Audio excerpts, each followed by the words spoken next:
سبيل الدموع سبيل مريح تنهد يا صاحي كي تستريح. الحمد لله رب العالمين والصلاة والسلام على أشرف الأنبياء والمرسلين ونبينا محمد وعلى آله وصحبه أجمعين. أما بعد، السلام عليكم ورحمة الله. So today's topic is going to be, I called it No Doubt.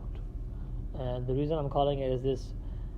I was asking about the Tushar what we should talk about, and he said talk something about the snow, because it is snowing pretty heavy right now. Weather conditions are pretty bad, but even among having this snow and all this rough driving and experiences that we're going through, there's something that we can be reminded from this snow, and that is the fact that the snow is a creation of Allah subhanahu wa ta'ala.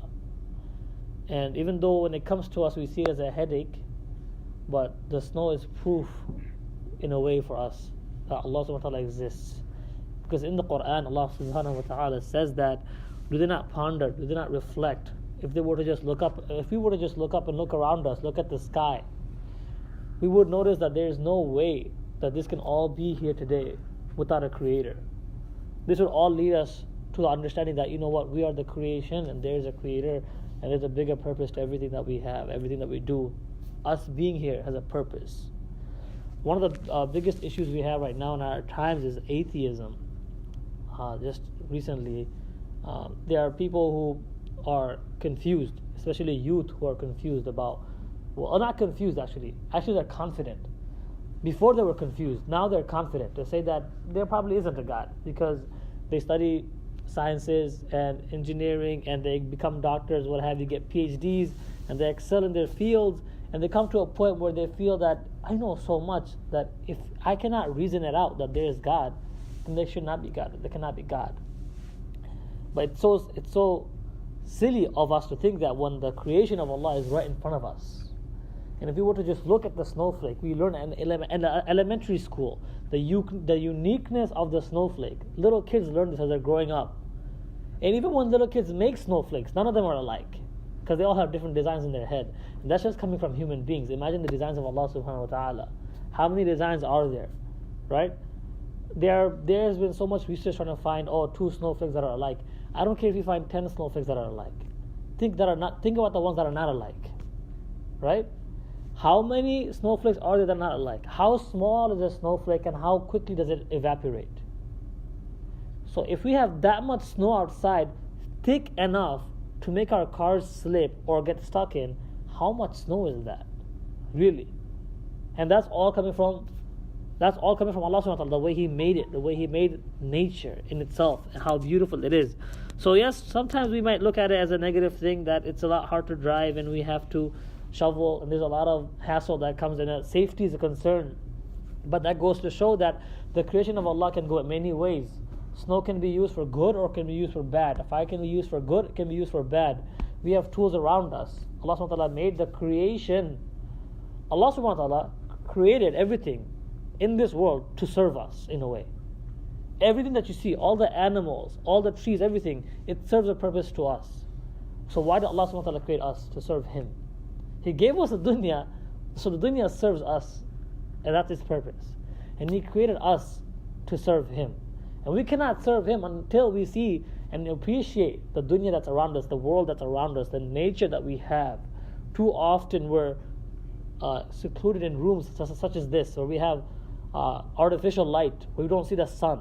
We're at work all day, then we'll come home, we'll be home all day, then we'll come to our organization, we'll be inside a building all day, then we go home and it's dark out. How often do we even appreciate the sun? Maybe we'll go home, we go to work early, 6 o'clock in the morning, before sunrise.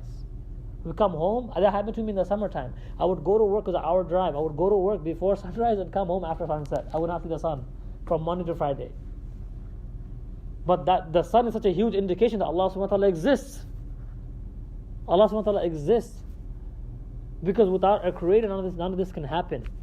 And we need to keep that in mind. And we need to remind our family members, especially the younger people in our families, that look at the world around you. This is from Allah subhanahu wa ta'ala. Because if we don't show them the world around them, if we don't show ourselves the world around us, we will resort to things that we have near us. To be like, is this proof enough? Is this biology book enough for me? Darwin, is he enough for me? Right? We'll go to the creation instead of thinking about the creator himself. So this is why I want to talk about the fact of no doubt. Meaning we should not have a doubt when it comes to having faith. Allah subhanahu wa ta'ala guided us to this position in our deen, in Islam, where we have been blessed, and this is the best gift that we have, right? And we give gratitude to Allah subhanahu wa ta'ala for giving us hidayat, and may Allah subhanahu wa ta'ala keep us on the right path. Ameen. But with that in mind, we need to make sure we guide those around us as well. It's not it is that we will be judged accordingly individually, but we should not think selfishly when it comes to the deen.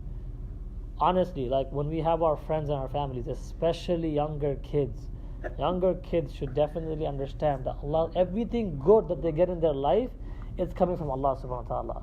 Even if we were to buy a toy for the child, this toy, how did this toy originate? Okay, someone made it in China or Bangladesh, but where was the material from? Where did this originate from? The earth. How did this come about? All these elements in the chemical periodic table of elements that we have, where is that coming from? We just know oxygen is 16. Okay, we have it memorized. We don't understand. We don't appreciate the design of Allah subhanahu wa ta'ala that He gave us. Kids go into becoming doctors, but they don't reflect on photosynthesis, how complex it is. They don't think about how we take in oxygen and breathe out carbon dioxide, the entire process. You'll have neurologists, cardiologists not reflecting on these things. It doesn't cross their mind. Do you understand that? They have mastered the subject of, let's say, neurology. And the idea of a dream does not come across their mind that, wow, how can this happen? There must be a creator. So if that can happen to them, people like myself who have less knowledge, it can definitely happen to us. So for that, we have to continuously make dua to Allah subhanahu wa ta'ala to keep us on the straight path and make sure to guide those around us. And so we keep on, especially living in America, so that we keep moving forward with no doubt in mind. With that, I'd like to conclude. سبحانك اللهم وبحمدك نشهد والله إلا أنت نستغفرك ونتوب إليك. جزاك الله خير.